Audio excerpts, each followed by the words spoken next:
जय जगन्नाथ। गुरुर्ब्रह्मा गुरुर्विष्णु गुरुर्देव महेश्वर, गुरु साक्षात् परम ब्रह्म तस्मै श्री गुरवे नमः। नीलाचल निवासाय नित्याय परमात्मने श्री बलभद्र श्री सुभद्राभ्यां श्री जगन्नाथाय ते नमः। श्रीमद् भागवतम तृतीय स्कंद पंचम अध्याय श्लोक संख्या 23।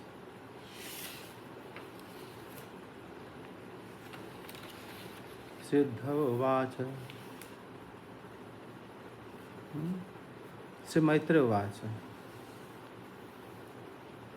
वैकारिकस्तैजश्च तामसस्त्वहं त्रिधा, अहं त्वा द्विकुर्वाणान् मनो वैकारिकादभूत्। वैकारिकाश्च ये देवा अर्थभिव्यञ्जनः यतः, तेजसानिन्द्रियाणेव ज्ञानकर्ममयानि च, तमसो भूतसूक्ष्मादिर्यनः खं लिङ्गमात्मनः। कालमायं सयोगेन भगवद्वीक्षितं नभः, नभसो अनुस्मृतं स्पर्शं विकुर्वन्निर्ममे अनिलम्।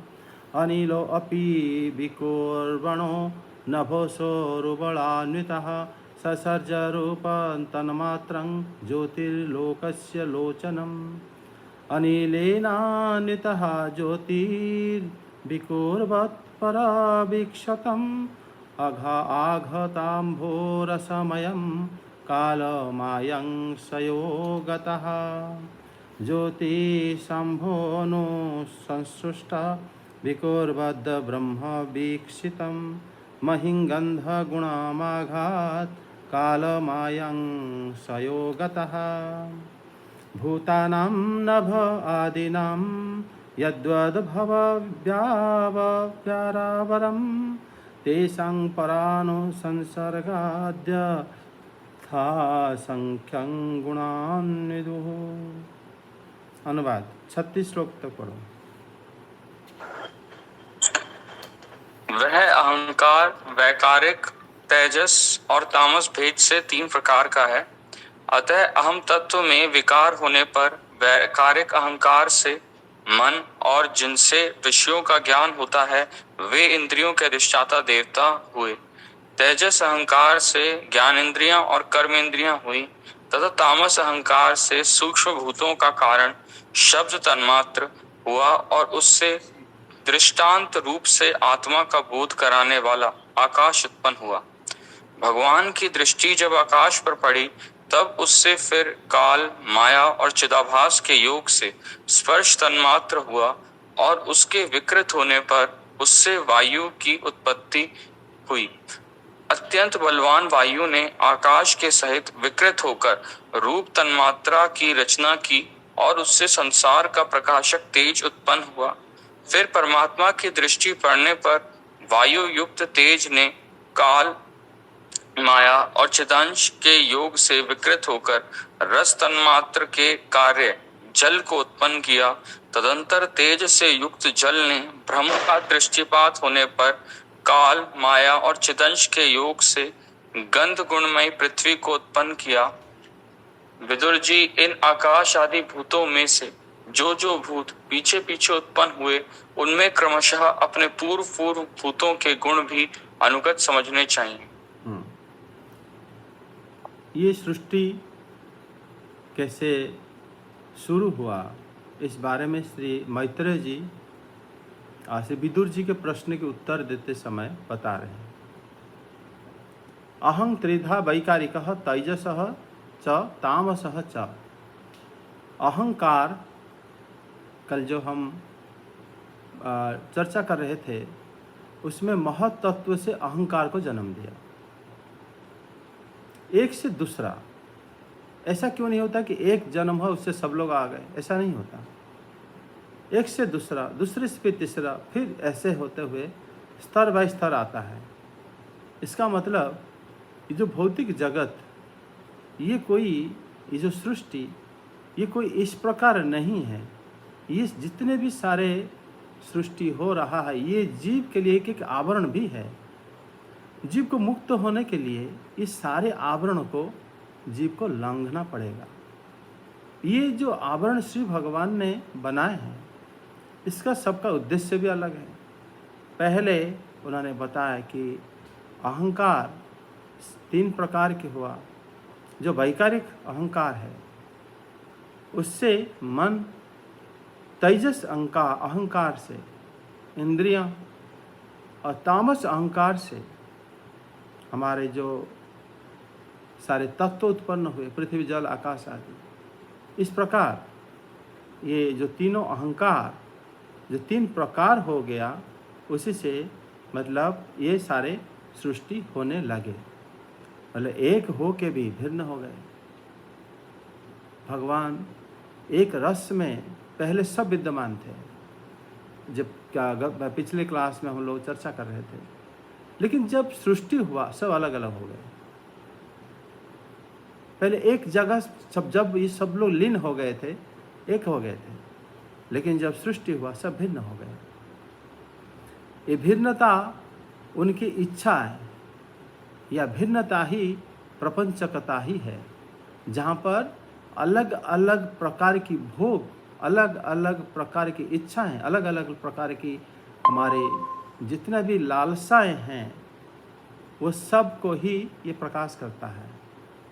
यहाँ पर पहले जीव स्वतः कुछ नहीं कर सकता, उसको पहले मन, इंद्रियों की देवता आदि आवश्यकता है, फिर इंद्रियां, फिर उसके लिए शरीर, ये सब उसके पास जरूरत है। ज्ञानेंद्रिय और कर्मेंद्रिय ये राजस अहंकार जन्य है। तामस अहंकार से शब्द आदि उत्पन्न हुए हैं, और आकाश आदि भी तामस अहंकार से उत्पन्न हुए हैं। लेकिन जो परे श्लोक में, जो 32 श्लोक में कहा गया है, जैसे भगवत दीक्षितं नाभः, जैसे ही भगवान की दृष्टि पड़ी, फिर कालमायांश योगेन, फिर काल का जो अंश है उसी में योग हुआ, युक्त हुआ। अर्थात भगवान सीधा दृष्टि नहीं पा उसके ऊपर डाले, आकाश के ऊपर, उसमें काल के अंश के साथ भगवान दृष्टि डाले। अर्थ हो गया, भगवान की इच्छा से काल ही इसको कार्य करने के लिए दृष्टि डाल दिए। तभी क्या हुआ, अनुश्रुतं स्पर्शं विकुर्वन् अनिलम निर्ममे। इस जगह में क्या हुआ ना, स्पर्श तन्मात्रा उत्पन्न हो गया। मतलब वही आकाश जो विकार रहित था, आकाश कुछ नहीं था, उसमें स्पर्श छूने की शक्ति उसके अंदर संचारित हुआ। स्पर्श तन्मात्रा, ये भगवान की इच्छा से हुआ, और इसमें वायु उत्पन्न हुई। जैसे स्पर्श उसके अंदर गुण संचारित हुआ, स्पर्श ने वायु को जन्म दे दिया।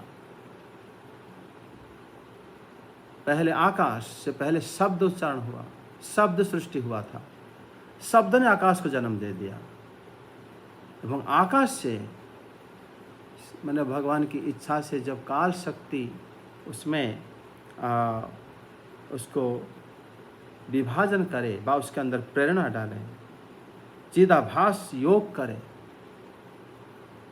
तो उसमें क्या हुआ, उस जगह में फिर स्पर्श, आकाश के अंदर स्पर्श की अनुभूति हुई, जबकि आकाश संपूर्ण रूप से स्पर्श नहीं कर पाया, कुछ अंश में स्पर्श अनुभूति हुई, जहाँ पर वायु उसको जन्म दे दिया। वायु फिर अलग तत्व होके प्रकट हो गया।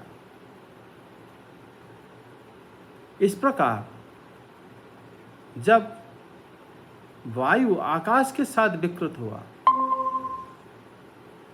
फिर रूप तन्मात्रा को उत्पन्न किया। वायु से फिर दोबारा विकार हुआ, जैसे आकाश में हुआ, उसमें रूप आया ताकि देख पाए। फिर उसने क्या करा ना, तेज को जन्म दे दिया। उसका विषय है, तेज का विषय है रूप। पहले रूप आता है, फिर तेज आता है। पहले स्पर्श आता है, फिर वायु जन्म हो जाता है। उसका कारण पहले रहता है। बिना कारण के ये जन्म हो के कारण को बनाते नहीं है। कारण पहले रहता है, उसके बाद कार्य होता है।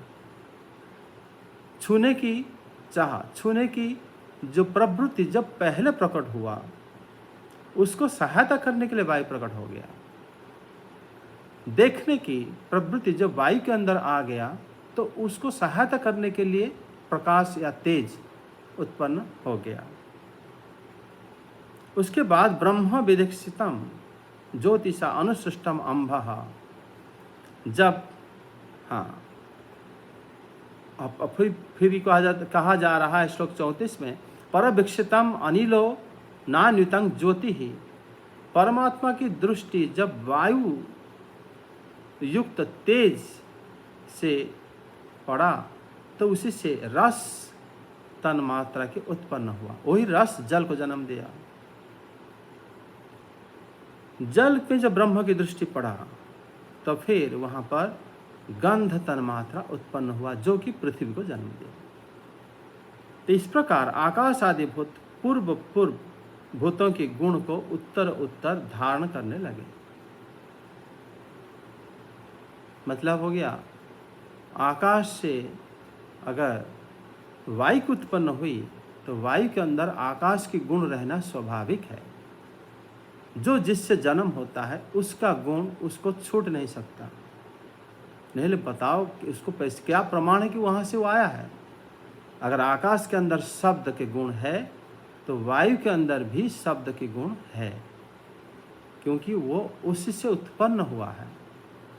न्याय शास्त्र के अनुसार जो जहाँ से उत्पन्न होता है, उसका गुण उसके अंदर अपने आप विद्यमान रहता है। जैसे आप देखोगे, हमारा रूप तन्मात्रा से जैसे ही तेज की उत्पन्न हुआ, तेज विकार होने के बाद रस की उत्पन्न हुई, रस से जल उत्पन्न हुआ, तो जल के अंदर रूप तन्मात्रा अपने आप वास करता है, तेज वास करता है। तेज के अंदर वायु वास करता है, वायु के अंदर आकाश वास करता है। इसका मतलब पृथ्वी के अंदर सारे गुण प्रकाशित होता है। पृथ्वी में गंध के साथ उसके अंदर तेज मतलब रस, फिर रूप, फिर स्पर्श, फिर शब्द, सब पृथ्वी के अंदर वास करते हैं। महत्त्व जब श्लोक 37 में कहा गया है, काल माया संग लिंगनः ये तो देव विष्णु हो। भगवान विष्णु का जो अंश है, कला है, काल मायांश लिंगिनः ये तो देवो विष्णु हो कला। इसका अनुवाद पाठ करो 37 से 40 तक।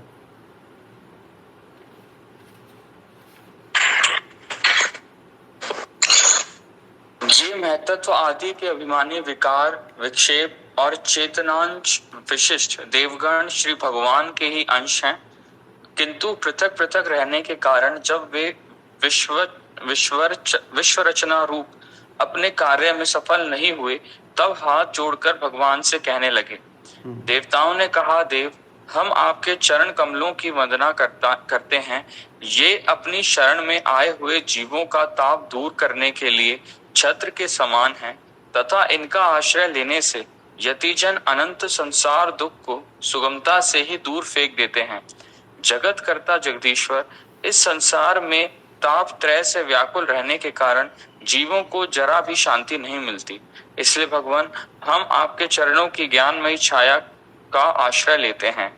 मुनिजन एकांत स्थान में रहकर आपके मुख कमल का आश्रय लेने वाले वेद मंत्र रूप पक्षियों के द्वारा जिनका अनुसंधान करते रहते हैं, तथा जो संपूर्ण पाप नाशनी नदियों में श्रेष्ठ श्री गंगा जी के उद्गम स्थान हैं, आपके उन परम पावन पाद पद्मों का हम आश्रय लेते हैं।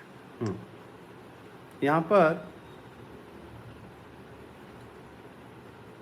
एते देवाः कला विष्णोः कालमायांस लिंगिनः नानात्वास्त्व क्रिया अनिशाः प्रोचुः प्राञ्जलयो विभुम। महत्त्व आदि के जो अभिमानी विकार विक्षेप चेतनांश विशिष्ट देवगण भगवान को विष्णु के अंश हैं, फिर भी पृथक पृथक रहने के कारण ब्रह्मांड की रचना करने में समर्थ होने से ना होने से वो भगवान को हाथ जोड़कर कहा। महत्त्व आदि के अभिमानी काल माया तथा चेतना से विशिष्ट देवगण समान रूप से अलग अलग रहने के कारण ब्रह्मांड की रचना करने में असमर्थ होने से वो परमेश्वर से कहे। यहाँ पर श्री मैत्रेय जी कह रहे हैं कि देवता लोग प्रकट तो भगवान से हुए हैं।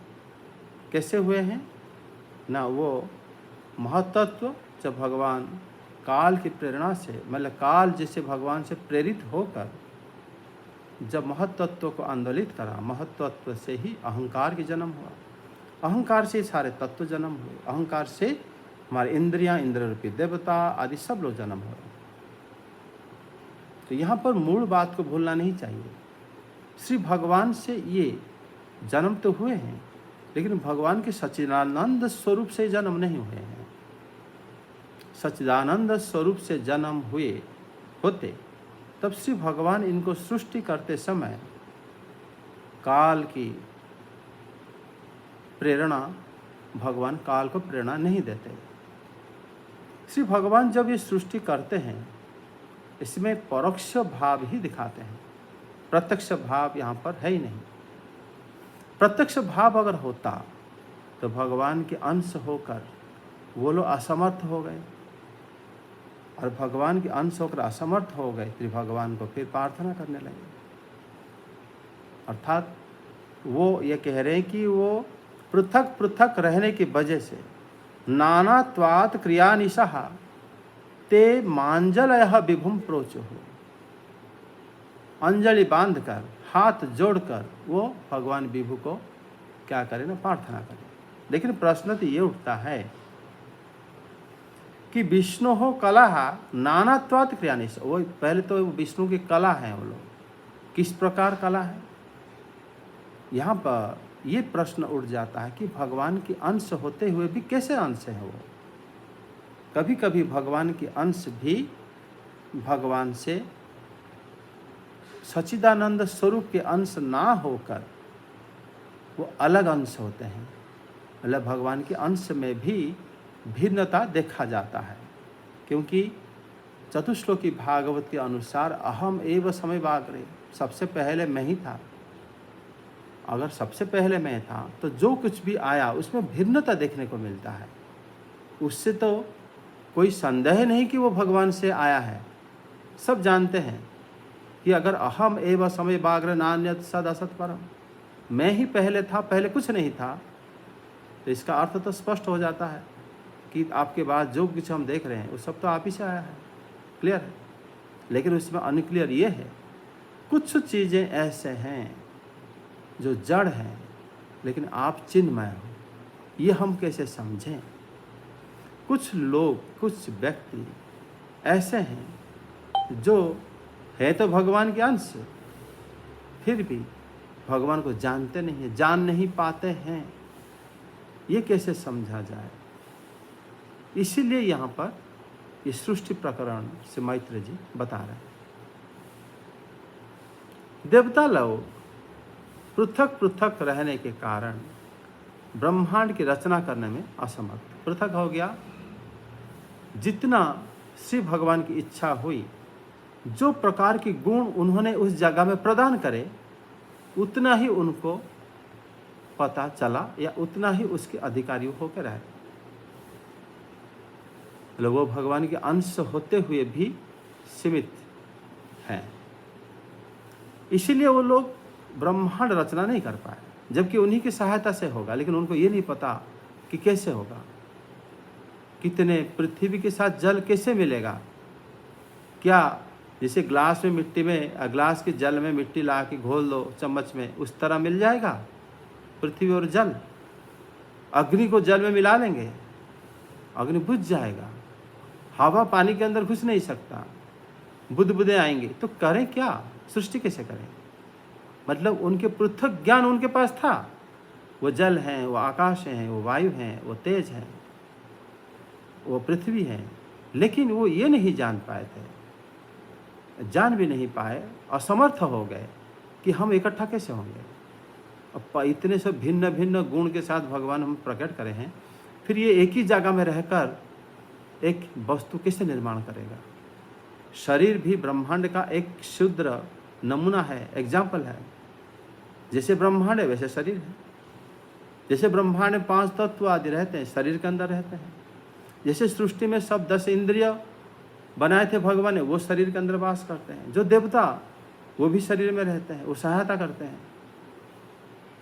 सब कुछ सृष्टि होने के बाद असमर्थ हो गए, तब वो भगवान को प्रार्थना कर रहे हैं। देवाः ऊचुः नमामते देव पदारविन्दं प्रपन्नतापोपशमतपत्रम् यन्मूलकेता यतोऽञ्जसो रुषं संसार दुःखं वारि रुत्कीपन्ति। यहाँ पर बता रहे हैं कि हे देव, प्रपन्नतापो पशम आतपत्रम ते पदारविंदम नमामा। देखो यहाँ पर प्रणाम करने के लिए भी वो कारण बता के प्रणाम कर रहे हैं। मतलब भगवान को भी बिना मतलब भक्त के व्यतीत कोई भी भगवान को निष्काम प्रणाम तक भी नहीं कर पाते। यहाँ पर ये प्रणाम करे हैं, उसके पीछे कारण भी दिए हैं कि हे देव, आप संताप को दूर करते हो, इसलिए हम आपको चरण में शरण ग्रहण कर रहे हैं।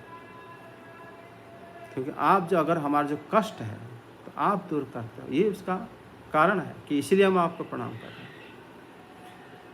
आपके जिन चरणों के आश्रय के बिना जतिजन महान संसार के दुख को आसानी से पार नहीं हो पाते, व पार हो जाते। यत मूल कहता यतः उरु संसार दुखम वही ही उत्क्षिपंती। आप ही इस संसार के मान यतिजन महान संसार के दुखों को आसानी से दूर फेंक देते हैं। सन्यासी लोग जो आप अविनाश इसको ना अनुवाद पाठ करो ना 38 से 40 तक।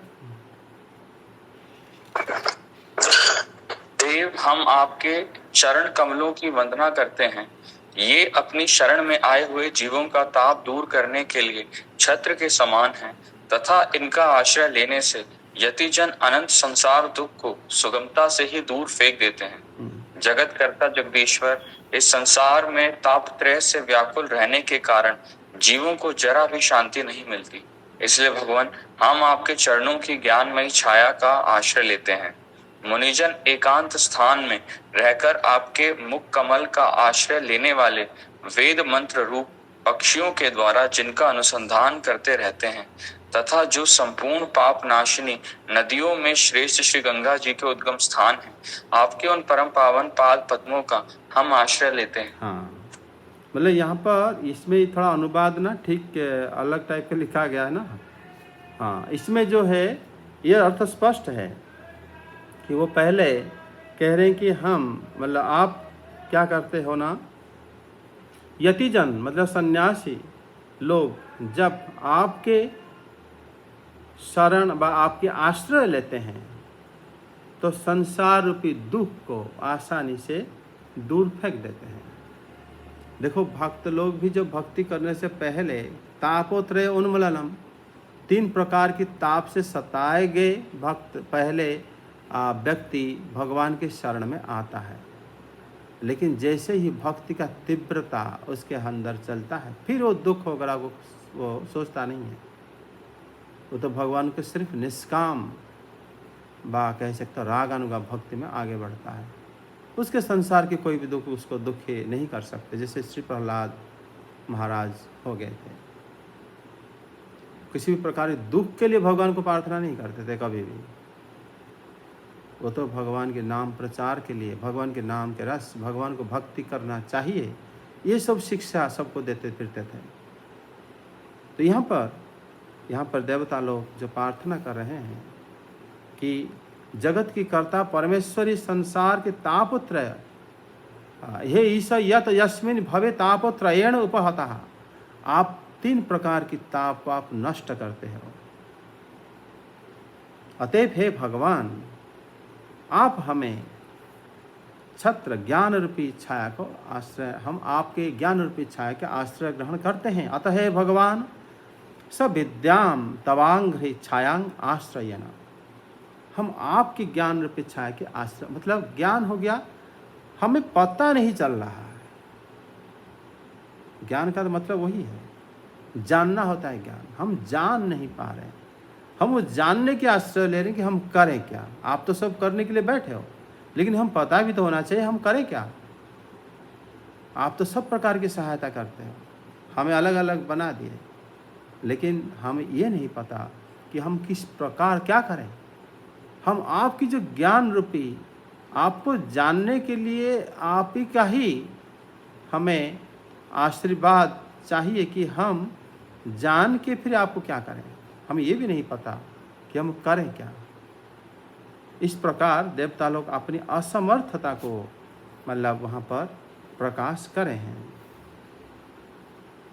मतलब देवता लोग संसार के खेद को व्यक्त करे हैं और संपूर्ण जगत की संसारी जीव को 3 प्रकार के संताप को वो लोग बोल रहे हैं। अर्थात देवता लोग को पहले से पता है, अर्थात ये देवता लोग को इतना याद तो है कि जब ये ब्रह्मांड हो जाता है, जीव ऐसे होते हैं, उसके बाद किसी 3 प्रकार की ताप में सब लोग संतप्त रहते हैं। देवताओं को ये ज्ञान तो आ गया है, लेकिन ये ज्ञान नहीं आ पाया कि हम अधोक्षजों को कैसे जानें और उनके बिना हम कर क्या सकते हैं। वो कैसे सर्व कारण के कारण है, उनको बिना जाने हम कुछ नहीं कर सकते। यहाँ पर मतलब जो ज्ञान से ही अज्ञानजन्य संताप की निवृत्ति हो जाती है। फिर यहाँ पर कह रहे हैं कि आपकी चरणों की शरण रूप से अपनाने से ही ज्ञान की प्राप्ति होती है। सविद्याम तवांघ्रि यच्छायांग आश्रयेण, हम आपके ये विद्या के साथ बा आपके चरण में अगर हम आश्रय लेते हैं, तब हमें विद्या मिलेगा, तब हमें ज्ञान मिलेगा कि हम क्या करना चाहिए। मतलब हम पहले प्रणाम करें, तब हमें पता चलेगा हम प्रणाम क्यों कर रहे हैं, या प्रणाम करके हम करना क्या है, कैसे शरण जाएं। तो पहले भी देवता लोग अपनी असमर्थता को बताते हुए भी भगवान की शरण जा रहे हैं। ये बड़ी महत्वपूर्ण है। यहाँ ये लोग भगवान की शरण में जाने के लिए भी, इससे ये पता चलता है कि इनका सहायता से निश्चित रूप से श्री भगवान की कृपा इनके ऊपर है। भगवान तो उनको सृष्टि करे, अधिकारी को उनके अधिकार दे दिए कि आप लोग ऐसे ऐसे अधिकार में रहोगे, लेकिन उसके अंदर उनके अंदर ये सद्बुद्धि आना कि हम श्री हरि को प्रणाम करेंगे, प्रणाम करके ये जानेंगे कि हम प्रणाम कर क्यों रहे हैं और ये प्रणाम करके हम किस प्रकार हम क्या करेंगे आगे। प्रणाम ही शुरुआत है। मतलब यहाँ पर श्रीधर स्वामी पाद बताते हैं कि अगर हम माने सविद्यां तदा श्रयणामेव विद्या प्रापकी इत्यर्थ। विद्या प्रापकम, विद्या को प्राप्त करने की विधि भी यही है कि हम आपके शरण में जाएं। इतना कम से कम याद होना चाहिए। जैसे शिशु जन्म होने के बाद भले ही कुछ नहीं आता हो, लेकिन माता से दूध कैसे पीते हैं अगर सीख के नहीं आएगा, तो आगे वो जीवन धारण कैसे करेगा। आगे बातें करना सीखेगा या आगे चलना सीखेगा या शरीर को बढ़ाएगा, वो सब धरा की धरा रह जाएगा अगर एक अबोध शिशु को हम दूध कैसे पीते अगर सिखाने चले तो सारा काम वही जगह में ठप हो जाएगा, वो मृत्यु मुख में पड़ जाएगा बच्चा। यहाँ पर देवता लोग भगवान की इतने उनके ऊपर कृपा है कि वो लोग जिस जिस शरीर में पिछले सृष्टि में रहे होंगे उसमें से कोई कोई साधु भक्त जब इस जगत में आते हैं, उनके शरीर में भी देवता लोग रहते हैं, तो उनको भी सहायता करते हैं। उसी के प्रताप निश्चित रूप से इनके ऊपर पड़ा है कि ये कम से कम इतना तो जानते हैं कि हम श्री भगवान को प्रणाम करेंगे तब कुछ हमें पता चलेगा। तब वो लोग कम से कम प्रणाम करके तभी वो बताते हैं कि हे भगवान, अविविक्त ऋषय ते मुखपद्माणि डई छंद सुपर्ण ही यत मार्गंति ही, कि जैसे ऋषिगण एकांत में रहकर आपके मुख कमल रूपी घोंसले का आश्रय लेते हैं। वो क्या है? न छंद सुपर्ण ही यत मार्गंति ही, वो छंद रूपी वेद का वो लोग क्या करते हैं ना, आश्रय लेते हैं और सर्वदा ही आपका अनुसंधान करते हैं। अघमर्षो दश ऋद्धुरायः यस्य यदन्तः मार्गन्ति, सर्वदा अनुसरण करते हैं संपूर्ण पाप को विनाश करने वाली। जैसे गंगा है, आपके उद्गम स्थान है, वो आपकी चरण ही उसके उद्गम स्थान है जो सब सारे पापों को नष्ट कर देता है।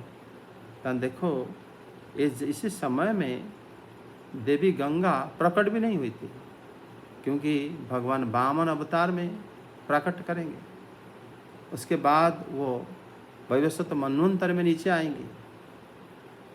उससे पहले गंगा इस ब्रह्मांड में है, ये बात देवता लोग अपनी प्रार्थना में बोल दिए। तो इसमें गंगा जो है नित्य ही सबके पाप हरण करती है, इसीलिए यहाँ पर ऋषि लोग पहले से बोले हैं। जैसे आपकी चरण उसी का उद्गम स्थान है जो सारे पापों को नष्ट करता है, इसी प्रकार अगर हम आपकी चरण में शरण लेंगे तो वो भी सभी प्रकार के पाप को नष्ट करेगा।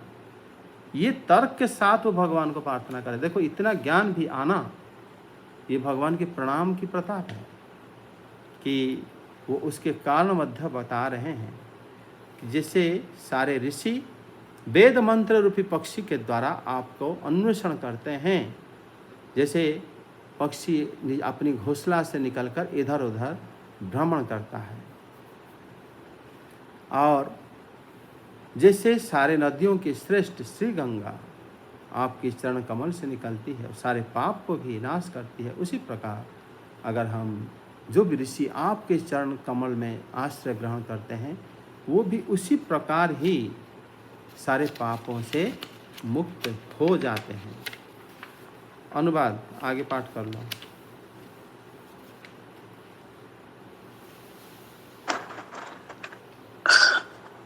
हम आपके चरण कमलों की उस चौकी का आश्रय ग्रहण करते हैं जिसे भक्तजन श्रद्धा और श्रवण कीर्तन आदि रूप भक्ति से परिमार्जित अंतःकरण में धारण करके वैराग्य पुष्ट ज्ञान के द्वारा परम धीर हो जाते हैं। ईश, आप संसार की उत्पत्ति, स्थिति और संहार के लिए ही अवतार लेते हैं, अतः हम सब आपके उन चरण कमलों की शरण लेते हैं जो अपना स्मरण करने वाले भक्त जनों को अभय कर देते हैं। आगे, जिन पुरुषों का देह के तथा उनसे संबंध रखने वाले अन्य तुच्छ पदार्थों में अहमता ममता का दृढ़ दुराग्रह है, उनके शरीर में आपके अंतर्यामी रूप से रहने पर भी जो अत्यंत दूर हैं, उन्हीं आपके चरणार बिंदुओं को हम भजते हैं। परम यशस्वी परमेश्वर इंद्रियों के विषयाभिमुख रहने के कारण जिनका मन सर्वदा बाहर ही भटका करता है, वे पामर लोग आपके विलासपूर्ण पाद विन्यास की शोभा के विशेषज्ञ भक्तजनों का दर्शन नहीं कर पाते। इसी से वे आपके चरणों से दूर रहते हैं। तो यहाँ पर देवताओं को ये भी पता है, तेतद अंघ्रि सरोजपीठम यत श्रद्धया श्रुतवत्या भक्त्या च, भक्त के बारे में यहाँ पर देवता लोग बोले हैं, मतलब वो लोग भक्तों को भी जानते हैं। ये भगवान को प्रणाम करने के बाद इस प्रकार ज्ञान देखो उनके हृदय में आया है ये भी जानते हैं कि भक्त लोग क्या करते हैं, श्रद्धा से आपकी श्रवण रूपी भक्ति को माने अपनाते हैं, उससे अंतःकरण शुद्ध करते हैं और उससे वैराग्य के बल से परितुष्ट ज्ञान के द्वारा धैर्य संपन्न हो जाते हैं। बोले यहाँ पर वो साधना भक्ति के बारे में देवता लोग बोले हैं। बोला श्रद्धा पूर्वक श्रवण कीर्तन द्वारा जो भक्ति उनके हृदय में प्रवेश कर जाता है, ऐसे भक्त पुरुष, ऐसे भक्त जो है भगवान को अपने हृदय में ध्यान करते हैं।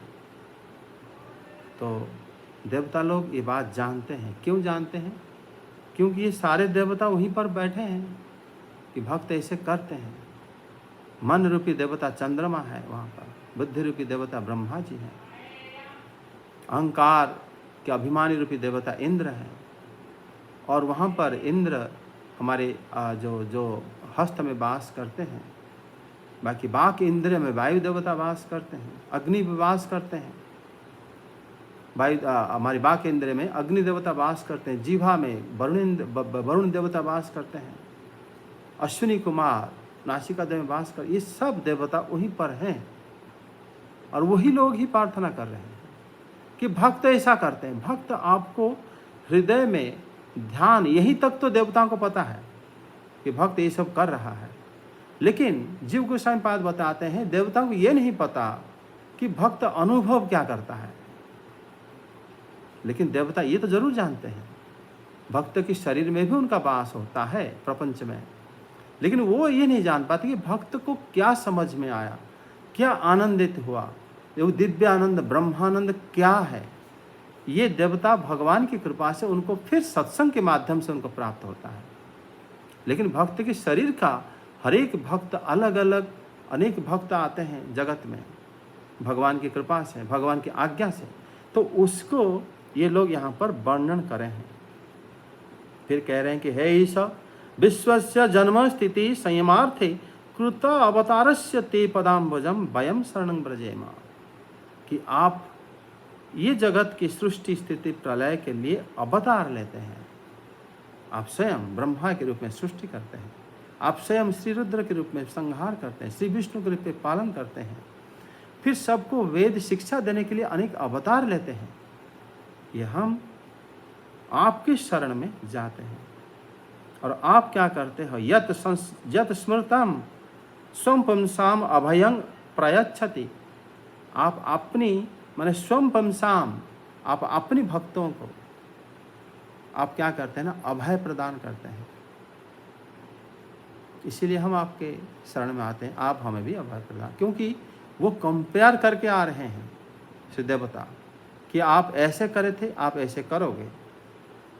यदि वो भगवान के ऊपर कोई नियम लागू नहीं होता, लेकिन देवता लोग इतने उनके अंदर बुद्धि भगवान की कृपा से उनको आया है, वो कह रहे हैं आप ऐसे ऐसे करते हो, हम वही कर रहे हैं। आप भक्तों को अभय प्रदान करते हो। जब पहले भक्त आपके श्रवण कीर्तन आदि द्वारा अपनी हृदय को निर्मल करते हैं, फिर वो आपके शरण में जाते हैं, फिर आपको हृदय में ध्यान करते हैं, और हम वही आपको ही शरण में हम लोग आ रहे हैं। जिन लोगों का तुच्छ देह गृह में सब आसक्त हो जाते हैं, वो लोग आपसे दूर हो जाते हैं। देवता लोग ये बताते हैं, अगर कोई आसक्त हो जाता है, दूर हो जाता है, ऐसे हम आपके चरण कमलों की शरण ग्रहण करते हैं। मतलब देवता लोग यहाँ पर श्री भगवान को जो बताते हैं कि भगवान अंतर्यामी रूप में विद्यमान तो रहते हैं, लेकिन ये आपकी चरण उन लोगों के लिए दूर हो सकता है जो शरीर में और शरीर को ही अपना सर्वस्व मान लेता है। मतलब देवताओं ने इस श्लोक में ये कहा है कि तुच्छ पदार्थ, मतलब जो अपने देह गेह में अहंत्व ममत्व की संचार करता है, ऐसे मनुष्य के शरीर में श्री भगवान के नित्य सन्निधान बना हुआ है, किंतु पुरुष उसको प्राप्त नहीं कर सकता। मतलब ये देवता ये बात कैसे कह रहे हैं, क्योंकि ये देवता लोग सबके शरीर में इनकी अंश रहते हैं, इसमें भक्त भी होते हैं, अभक्त भी होते हैं। अभक्त की मात्रा ज़्यादा है, भोगी लोगों की मात्रा ज़्यादा है। उन्हीं के मनोभाव देवता लोगों को पता है, तभी ये तो कह रहे हैं कि ऐसा ऐसा वो करते हैं। वो आपको ध्यान नहीं करते हैं, क्योंकि उनको पता है कि ये लोग क्या क्या करते हैं। परमात्मा की हे परेश असद्वृत्ति भी अक्षि भी पराहृतांतर मनसः। आप जो जिन लोगों जिनका मन बहिर्मुख इंद्रियों के कारण बाह्य विषय में लगा रहता है, ऐसे लोग ते नूनं तान वै न पश्यन्ति उरुगाय पदन्यास विलास लक्ष्म्याः विशददासयः। कि यो लोग भगवत भक्त की आपकी चरण विन्यास की शोभा जो विशेषज्ञ हैं, उनको भी दर्शन नहीं कर पाते। मतलब भक्तों की दर्शन करने के लिए भी आपको मन, आपकी इंद्रियां बाह्य विषय में नहीं लगना चाहिए। अगर लगा तो भक्तों से भी आप दूर रह जाओगे। भगवान से मिलने से पहले भक्तों से मिलना होता है। इसलिए यहाँ पर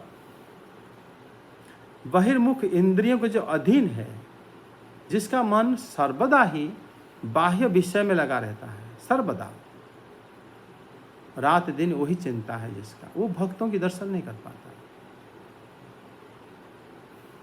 जो लोग आपके चरणों के विन्यास जन्य शोभा के जानकार हैं, मतलब भक्त लोग हैं, उसको दर्शन भी नहीं कर पाता। कैसे करेगा, क्यों करेगा? उनका तो काम कभी समाप्त नहीं होगा। उनके पास तो समय की कमी रहता है। उनका इच्छाएं और कर्म इतने ज़्यादा होता है कि दिन समाप्त हो जाता है, काम बच जाता है। दिन समाप्त हो गया, उनकी इच्छाएं बच गया, वो समय कहाँ से मिलेगा कि वो भक्तों की संग करेंगे? वो तो अगर कहीं देखेंगे, महाराज आप 1 रुपये ले जाओ, नहीं हम पास समय नहीं, आप जाओ यहाँ से, इस प्रकार भी वो उत्तर देते हैं।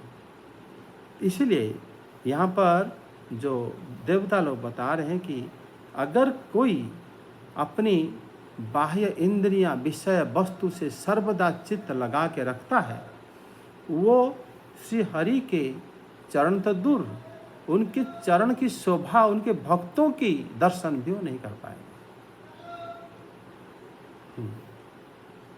ये अभी समाप्त नहीं हो रहा। ये आज यहीं रखते हैं। हरे कृष्णा, जय जगन्नाथ। फिर आगे हरे कृष्णा सर, जय जगन्नाथ। आगे फिर मैत्रेय जी का जो ये अध्याय है सृष्टि का, फिर पूरा करेंगे। सर जैसे आज यहाँ पे बताया कि मतलब जिनका जो मन है वो देह के आदि वस्तुओं में लगा रहता है, उन्हें भक्तों के दर्शन नहीं होते। तो सर जिनको सर हो जाते हैं सर, उनका क्या सर? उनका यहाँ पर देवता लोग जैसे बताएं उसको पहले समझो।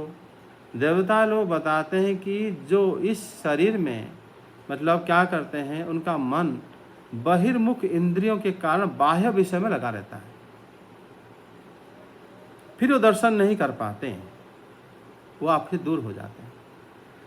यहाँ पर जो सर्वदा लगा रहता है, बता है सर्वदा अगर लगा रहता है तो कभी भी उनका जो भगवत भक्तों की जो दर्शन कर लेते हैं, उसके बाद उनका धीरे धीरे विषय से अगर मन है तो हटेगा और निश्चित रूप से वो भगवत धाम प्राप्त हो जाएंगे, भगवान को प्राप्त हो जाएंगे। समझे? नहीं सर, जैसे इसमें बोला है कि वो दर्शन ही नहीं कर सकते, जिसका मतलब देह में सर्वदा मन लगा रहता है, वो दर्शन ही नहीं कर सकते। लेकिन सर दर्शन करेंगे तभी तो देह से मन हटेगा। मतलब यहाँ पर उसके पूर्व भाग को लोग बोले हैं जो सर्वदा, जो जिसके पास समय ही नहीं है, जो सर्वदा इसमें आसक्त है, तो कैसे दर्शन करेगा? समय कहाँ से निकालेगा वो? कभी कभी वो विषय से हटकर कभी किसी प्रकार की बिना विषय के काम भी कर लेता है बंदा, वो इकट्ठा हो जाता है, फिर कभी साधु के दर्शन हो जाता है। हम जीवन भर इसमें व्यस्त रहने पर भी कभी कभी ना चाहते हुए भी हम दान धर्म आदि कर लेते हैं। इसी प्रकार वो इकट्ठा होता है। अगर सही व्यक्ति को हम लोग सज्जन को कभी गलती से भी हमारा क्रिया उनके प्रति कर देते हैं, ऐसा प्रवृत्ति वास्तव में आने के पीछे कोई कारण कभी शास्त्र में नहीं बता पाता। ये अज्ञात सुकृति कहते हैं उसको, हमें पता नहीं लेकिन सुकृति है। उस प्रकार कार्य द्वारा ही फिर वो भक्त के दर्शन कर लेते हैं, फिर आगे आगे उनका रास्ता फिर प्रशस्त हो जाता है। जी सर। एकदम जीरो से शुरू कभी नहीं होगा कि एकदम अगर पूरा आसक्त है वो कैसे भगवान को दर्शन, भक्तों के दर्शन करेगा। अब फिर वो कर लेता है तब ना आसक्ति से छूटेगा। ये तो तार्किक है। फिर हम सृष्टिकर्ता नहीं हैं, हमें नहीं पता कि ये हो सकता है इसका साधु दर्शन का समय आ गया हो सकता है इन्होंने अज्ञात स्वीकृति इसके ऊपर हो तभी ये कार्य हो पाता है, अन्यथा यह असंभव है। देवता लोग जो कह रहे हैं वो अपनी अनुभूति से कह रहे हैं, वो सर्वत्र वास करते हैं। इस सृष्टि में, ब्रह्मांड में देवता लोग हर जगह में रहते हैं, तभी उनकी अनुभूति से ये प्रार्थना कर रहे हैं कि जो लोग ऐसा रहते हैं वो आपके भक्तों के दर्शन नहीं कर पाते। ये सत्य है। और सर जैसे कि हम जानते हैं सर कि भक्तों के साथ जब हमें संग करते हैं, भक्तों के दर्शन प्राप्त होते हैं, तो सर हमारे जो बाकी चीजों में आसक्ति कम हो जाती है। लेकिन सर जैसे अगर आसक्ति बनी रहती है कई बार सर, अगर मतलब देह के में भी आसक्ति बनी रहती है और मतलब दोनों तरफ एक तरह से चलने का प्रयास करते हैं जब हम, तो सर उस सिचुएशन में क्या होता है और उस सिचुएशन से हम और बेहतर कैसे हो सकते हैं? उसके लिए सिर्फ प्रतीक्षा ही कहा गया है। क्षिप्रम भवति धर्मात्मा स्वच्छति निगच्छति। भगवान बताए हैं भगवद गीता में कि बहुत जल्द वो धर्मात्मा बनेगा। क्षिप्रम भवति धर्मात्मा, उसके लिए प्रतीक्षा करना चाहिए। कौन तह प्रति जाने न मैं भक्त प्रणश्यति। मेरा भक्त का विनाश नहीं होता, मेरी भक्ति जो है कभी भी हार नहीं मानती। भले ही दिखता है कि ये तो भक्ति नहीं कर पा रहा, ये तो बहुत आसक्त है, लेकिन उसके मन में, अवचेतन मन में उसका ये बात है कि मैं नहीं कर पा रहा हूँ। वही भाव ही उसको धीरे धीरे बढ़ जाएगा उसके अंदर। और इसके लिए निश्चित रूप से अगर भगवान बोले हैं कि क्षिप्रम भवति धर्मात्मा, बहुत जल्दी वो धर्मात्मा हो जाता है, उसमें समय का निर्धारित नहीं करे हैं भगवान ने। और इसीलिए इसके लिए हम ज़्यादा इसके लिए सोचना विचार नहीं करना चाहिए। ठीक रास्ता में है तो आज नहीं तो कल श्री भगवान के मार्ग में या उन्हीं के भक्ति में, उन्हीं के भाव में फिर हम अपने आप को रम देंगे। जी सर, ठीक है सर। हरे कृष्णा, जय जगन्नाथ। हरे कृष्णा सर, धन्यवाद, जय जगन्नाथ।